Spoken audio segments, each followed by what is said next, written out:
Bible ధ్యానంలో ఇప్పుడు ఎస్తేరు గ్రంథము 10వ అధ్యాయము చదువుకుందాము. రాజైన అహష్వేరోషు రాజ్యమును సముద్ర ద్వీపములను పన్ను చెల్లింప నిర్ణయించెను.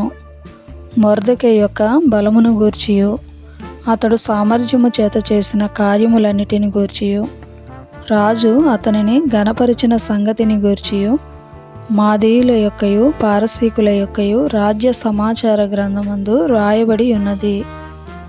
యూదుడైన మొర్దెకై రాజైన అహష్వేరోషునకు ప్రధానమంత్రిగా నుండి తన వారందరితో సమాధానముగా మాటలాడుచు తన జనుల యొక్క క్షేమమును విచారించువాడును.